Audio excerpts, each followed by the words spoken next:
Dear friends, it is a pleasure again to be with you. Hope these talks on prayer help in learning more about our daily experience of God. St. John of the Cross gives very concrete steps on how we can really find God's presence in our daily life.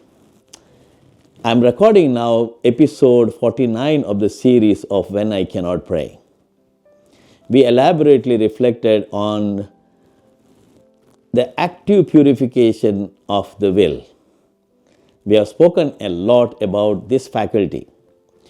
According to St. John of the Cross, in chapters 19, 22, 25, 28, 31 and 41 of the book 3 of Ascent of Mount Carmel, he describes the harm that comes to us when the will directs the emotions of joy to objects other than God.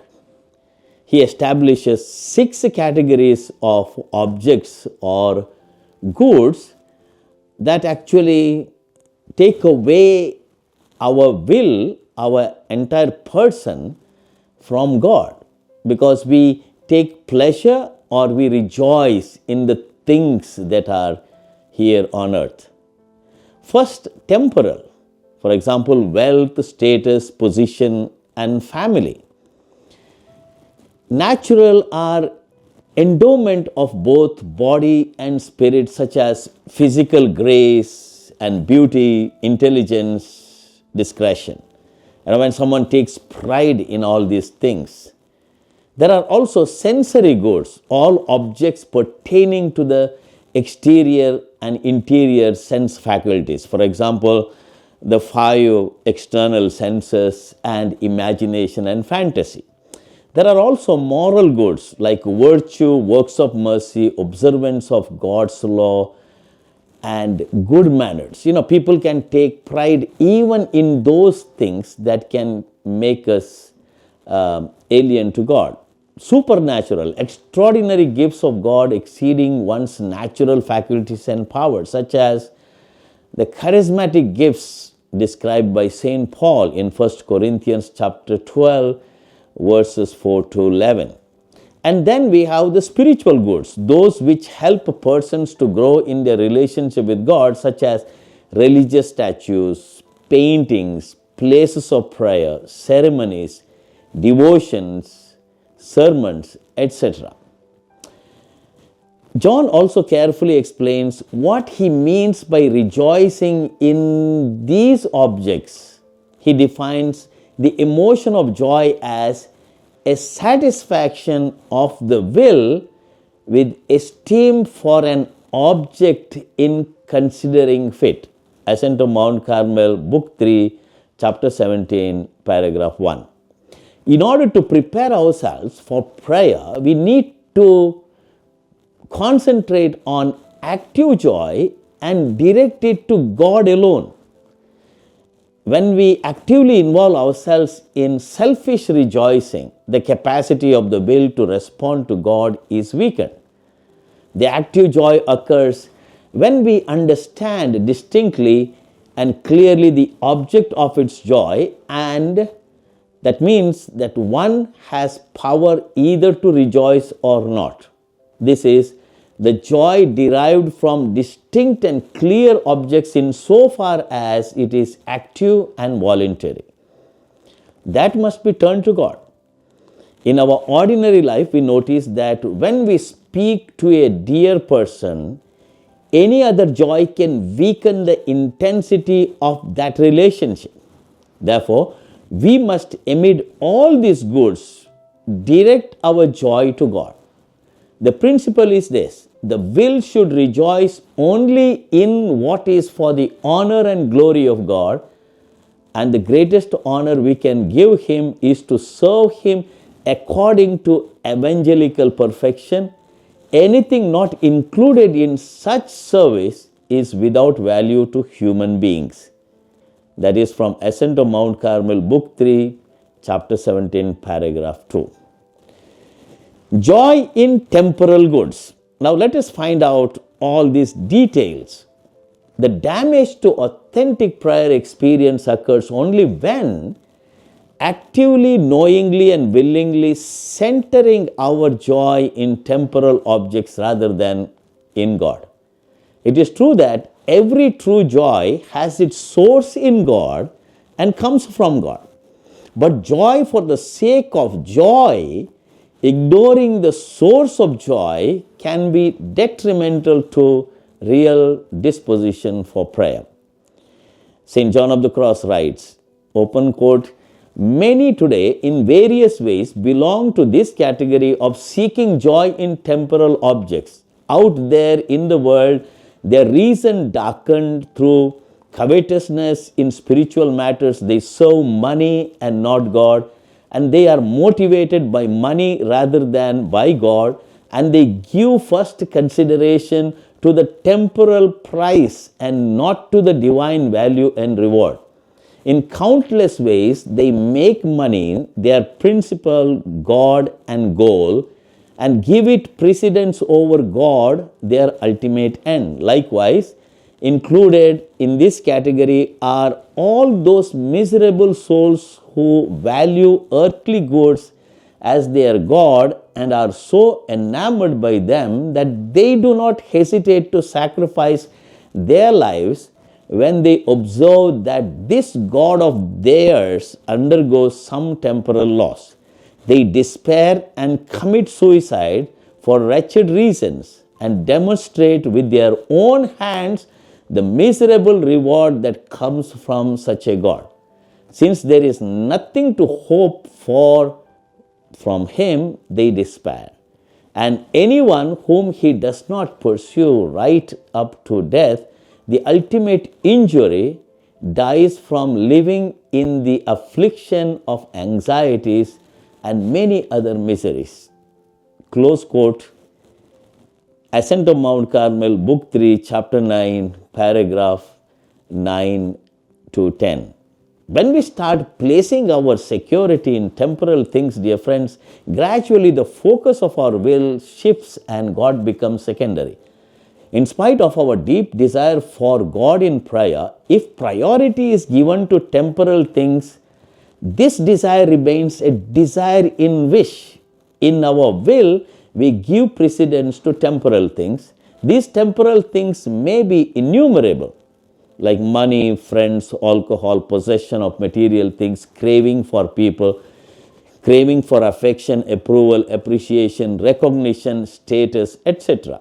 We cannot serve world and God at the same time. The sayings of our blessed Lord.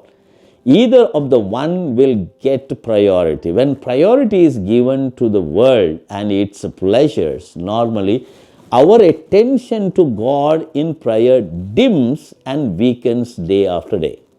The result is that we cannot pray. We only think of the ways of getting these petty pleasures. Even during prayer, our mind automatically turns to persons, things, and the craving increases. St. John of the Cross lists in chapter 20 in book 3 of Ascent of Mount Carmel, and he says, open quote, temporal advantages gathered from the spiritual ones. By not allowing one's heart to become attached to temporal goods, we begin to get attached to God. These include liberty of spirit, clarity of reason, rest, tranquility, pure joy, and recreation in creatures through the dispossession of them. Joy in these temporal goods is far different from that joy of one who is attached to them. They are gratified by the best in them. The attached man by the worst. Ascent of Mount Carmel, Book 3, Chapter 20, paragraph 2. There is another exceptional and principal benefit of detachment from joy in temporal things, which is a preparatory condition for all the favors God will grant to the soul and without which He does not bestow them. It is freedom of the heart for God. The favors are such that for each joy the soul renounces out of love for God, it will receive a 100-fold in this life as promised in the gospel. Matthew chapter 19 verse 29. Mark chapter 10 verse 30. Any attachment to temporal things is ultimately a distancing of ourselves from God. How many have lost their faith through attachment to money, property, wealth, gold, and other temporal goods? An examination of our conscience will reveal that our poor prayer life may have the deeper roots in our attachments to temporal things.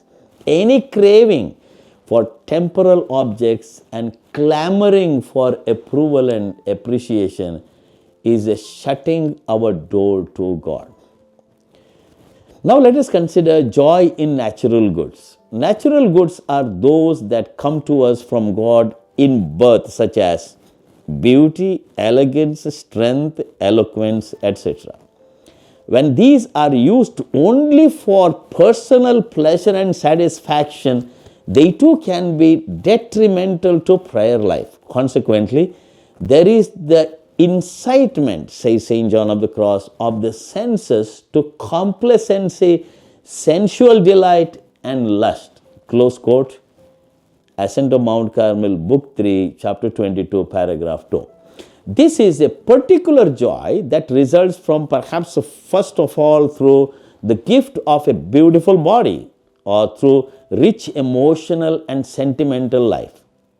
St. John of the Cross again writes, open quote, the extent and enormity of the disaster arising from joy in natural graces and beauty is patent, since on account of this joy we hear every day of murders, lost reputations, insults, squandered fortunes, rivalries, quarrels, and so many adulteries, rapes, and fornication.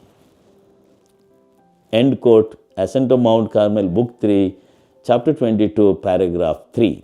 God has given us talents and natural goods to be used for glorifying Him and for the benefit of our neighbor. We see in this world how many go after allurements, pleasures, and earthly beauty and become a prey to such addictions, never to return to God. Some have permanently rejected God because of their attachment to natural goods. St. John of the Cross says, open quote, the benefits of the soul acquires from not rejoicing in natural goods are listed in chapter 23. These include humility towards self and charity towards one's neighbor.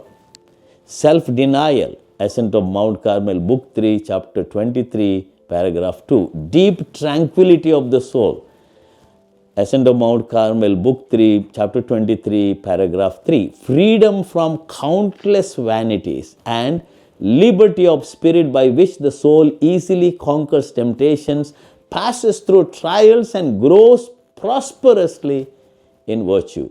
Ascent of Mount Carmel, Book 3, Chapter 23, Paragraph 6. But the principal spiritual benefit derived from withdrawal of the heart from joy in natural goods is purity. From the denial and mortification of this joy, spiritual purity of soul and body, that is called of spirit and sense, arises, and the individual gradually acquires angelic likeness to God, and the soul and body become a worthy temple of the Holy Spirit. Ascent of Mount Carmel, Book 3, Chapter 23, Paragraph 4. Dear friends, we have a lot more to speak on this topic, which we will be doing in the coming talks. Very important to understand, dear friends, why we cannot pray in our daily life, because when we are attached to the things of this world. Now, I don't say that we should not be beautiful, we should not be handsome, we should not have riches, we should not have money, we should not have property, wealth, gold, or whatever. We should not be famous or known, or we should not have a reputation, we should not be famous. No, that is not the point at all. But What St. John of the Cross insists is that everything that God gives to us is a gift, and when we keep that as a gift and direct our hearts and minds to God, then prayer can really happen and it becomes a marvelous experience. Dear friends, one thing I tell you, that because I enlighten you through these talks, that does not mean that I have achieved that. I'm struggling with my own defects. That should be very clearly understood by you when I give these talks. But it is my duty, and I understand it fully in my daily life. Whenever I come to my prayer, I understand that this particular attachment to an object or to a thing, or whether it is reputation or name or fame or whatever, can block my relationship with God. And if I need that real pure approach to God, because God is purity, and in order that I need to have that contact and relationship with God in that purity, I need to purify myself to the maximum extent, which is absolutely not possible in this world. I tell you, don't get discouraged. When I give this talk, does not mean that we have to be people out of this world. Absolutely not. The only thing that I insist, very often when we come for prayer, when we are not able to pray, the reason could be that we are deeply rooted in the things of this world, whether they are natural goods or temporal goods or sensory goods. When we are rooted there, it is difficult to close our eyes and have that real heart to heart, spirit to spirit contact with God. Let us try our best, dear friends. Because when we begin to purify, Lenten season is the best time. Now we are in this Lenten season. We have just begun, and this is a moment for us to purify, and then we can certainly make this commitment.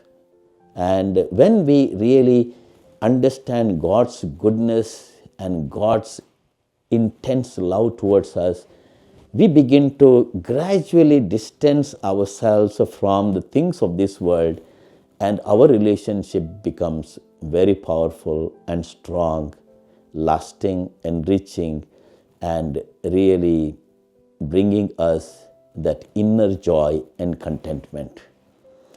Let us pray for this grace. God bless you.